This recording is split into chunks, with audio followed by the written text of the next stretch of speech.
Good morning students and welcome again in my educational channel मासूम tutorials. आज हम लोग स्ट्रक्चर ऑफ अल्कोहल, फिनॉल और ईथर को डिटेल्स में समझेंगे।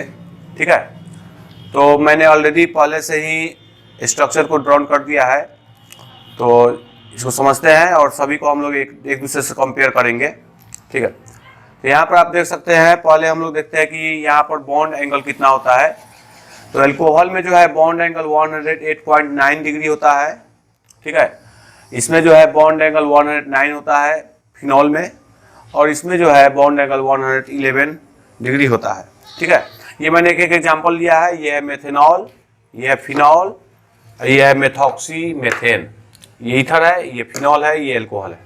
ठीक है, तो सभी का बॉन्ड एंगल अलग अलग है, थोड़ा सा डिफरेंस है।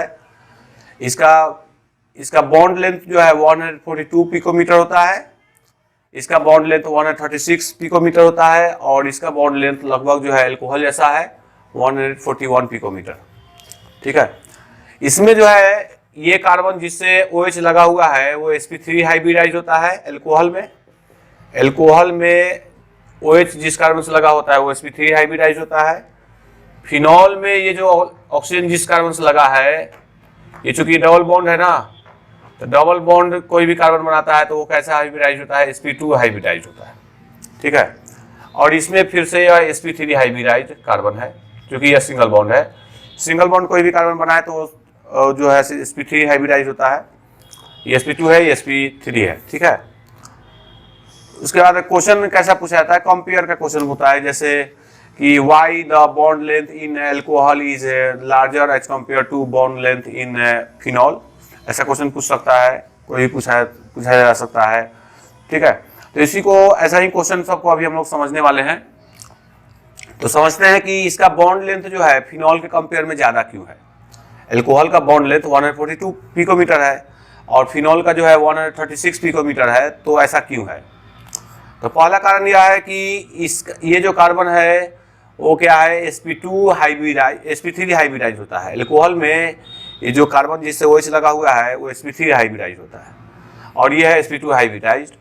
तो sp3 हाइब्रिडाइज में H का कैरेक्टर हो गया 25, इसमें H का कैरेक्टर 25%। ठीक है कि नहीं, और P का कैरेक्टर होगा 75%।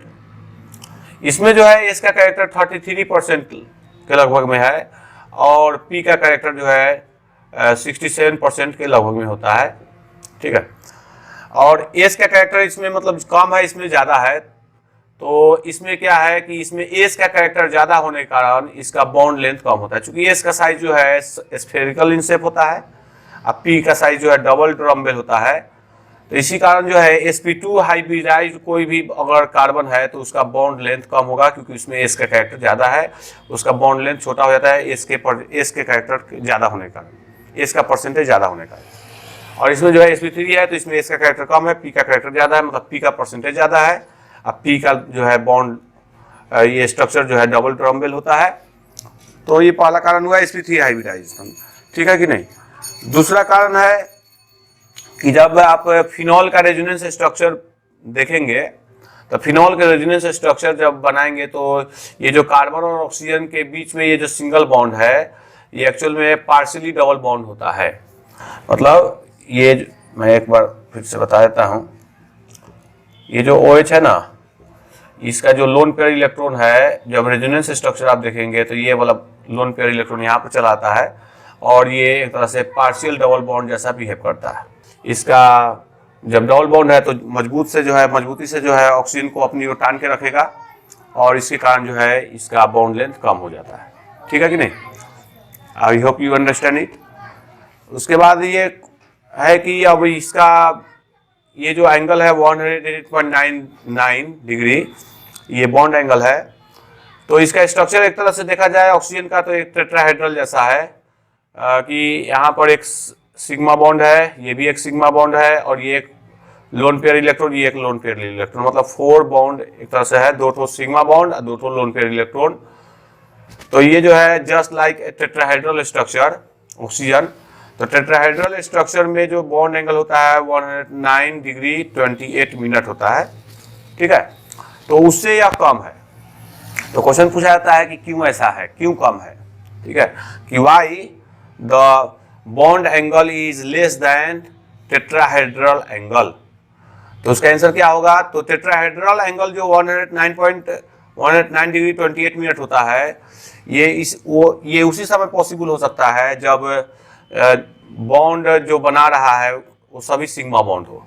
मतलब कोई कंपाउंड जैसे मेथेन में होता है ना, तो मेथेन में कोई भी लोन पेयर इलेक्ट्रॉन प्रेजेंस नहीं होता है, तो यहाँ पर बॉन्ड एंगल जो है टोटली मतलब एक्यूरेट 109 डिग्री 28 मिनट होता है, क्योंकि यहाँ पर कोई लोन पेयर इलेक्ट्रॉन कार्बन के पास नहीं है।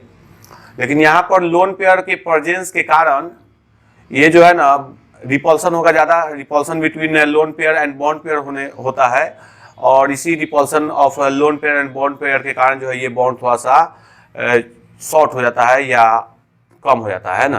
तो इसी कारण ये जो एंगल है वो 109 से थोड़ा सा कम होता है due to the presence of lone pair, two lone pair electron on oxygen. ठीक है कि नहीं? यहाँ पर ये जो है बॉन्ड एंगल 109 हो गया, मतलब इससे थोड़ा सा बढ़ गया, क्योंकि ये जो लोन पेयर इलेक्ट्रॉन है रेजोनेंस में जब पार्टिसिपेट करेगा तो ये लोन पेयर इलेक्ट्रॉन कुछ यहाँ पर पार्शियल डबल बॉन्ड के रूप में शिफ्ट हो जाएगा। तो इस तरह जो है यहाँ पर रिपल्सन जो है कम होगा। तो रिपल्सन कम होगा तो यह जो है टेट्राहेड्रल स्ट्रक्चर जैसा बॉन्ड दिखाना मतलब शो करेगा, और इसीलिए टेट्राहेड्रल स्ट्रक्चर का जो बॉन्ड एंगल है उससे लगभग सेम हो जाता है फिनॉल का बॉन्ड एंगल। ठीक है। और यहाँ पर अगर आप देखेंगे तो ये भी sp3 हाइब्रिडाइज है और अल्कोहल का भी कार्बन sp3 हाइब्रिडाइज है, तो दोनों का लगभग नेचर एक जैसा है, इसलिए इसका बॉन्ड लेंथ और इसका बॉन्ड लेंथ दोनों सेम होता है, लगभग सेम है। 142 पिकोमीटर है और ये है 141 पिकोमीटर। पिकोमीटर का मतलब होता है 141, पिको का मतलब होता है 10⁻⁻12 है ना, 10⁻⁻12 मीटर। पिको का मतलब ये होता है 10⁻⁻12।